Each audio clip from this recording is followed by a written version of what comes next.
You are not the only option we have for 2027. Oburu Odinga tells William Ruto.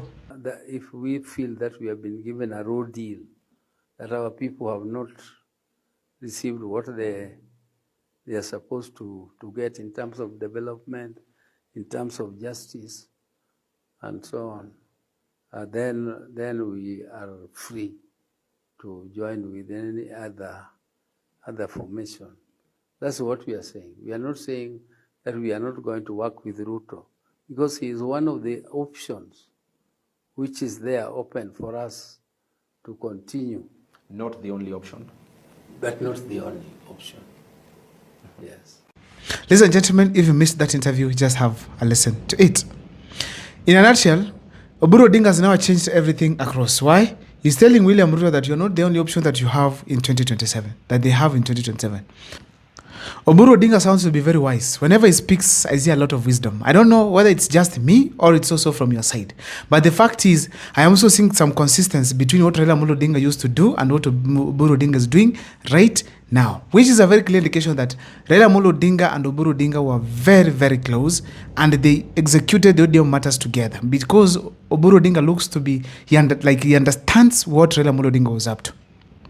Ladies and gentlemen, as we speak today, Oburu Odinga did not only talk about 2027. He also talked about Edwin Sifuna. Sifuna was within the right to say so, because that is the correct position of the matter. He's not isolated.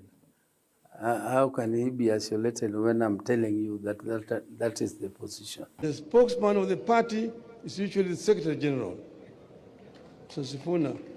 When Mr. Sifuna speaks, he's speaking on behalf of the party.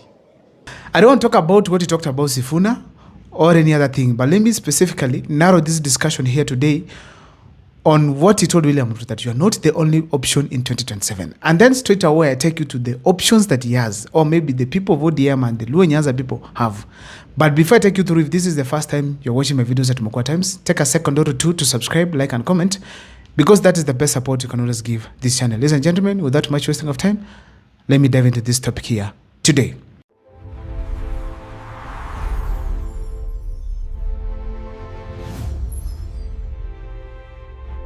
The expectations of William Ruto is that Luo Nyanza was supposed to support him fully during Raila Odinga's reign when he was alive. When Raila Odinga died, he gave Raila Odinga a state funeral just to entice the people of Luo Nyanza. He also retained the cabinet secretaries from the Luo Nyanza region and the ODM party at large. But still, there have been mixed reactions, which are probably indicating that they might not support William Ruto come 2027. Now, to make matters worse, it's where Oburu Odinga comes out and says that William Ruto is not the only option for them in 2027. Therefore, there are two options that are left for now, these people. One, it is Kalonzo Musyoka. Two, it is Dr. Fred Matiang'i. Why Kalonzo Musyoka, number one? Kalonzo Musyoka supported Raila Odinga ever since 2013 all the way to 2022, the last election that Raila Odinga vied while alive.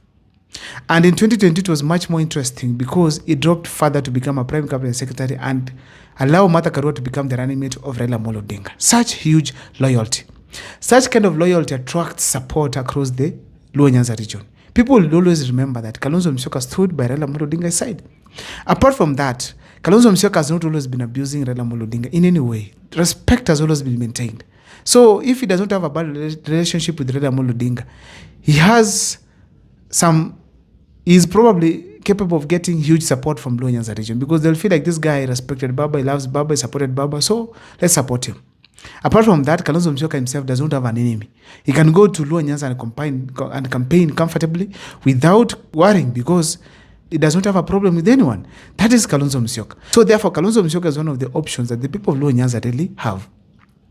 Kalonzo Musyoka has as well maintained his relationship with ODM members. Whenever they meet at the streets or maybe in the corridors of justice, they share like people who know each other. A clear indication that these people can literally go and support Kalonzo Musyoka.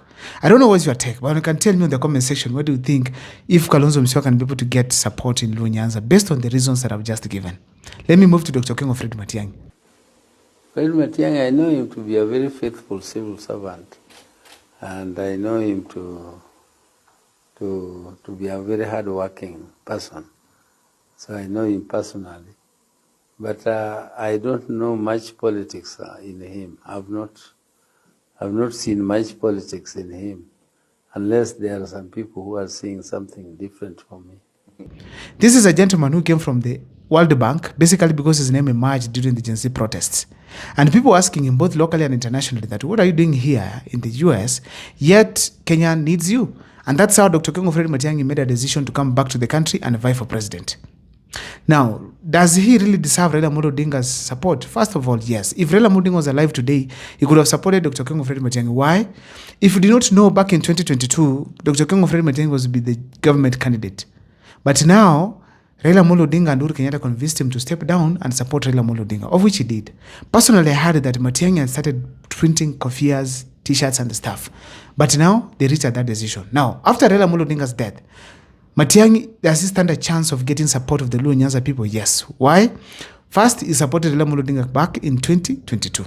That was huge. Let me tell you that supported Raila Amolo Odinga and giving him all those votes from the Gusii region. Apart from that, members of parliament from that region, both Jubilee and ODM, that was immense. So such kind of a contribution, it was amazing.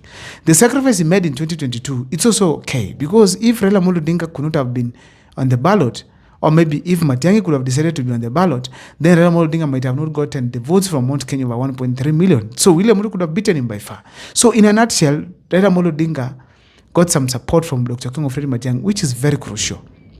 Ladies and gentlemen, now, another thing I want to say is that Dr. Kengo Fred Matiang'i comes from the Nyanza region. Nyanza is where Raila Amolo Odinga comes from.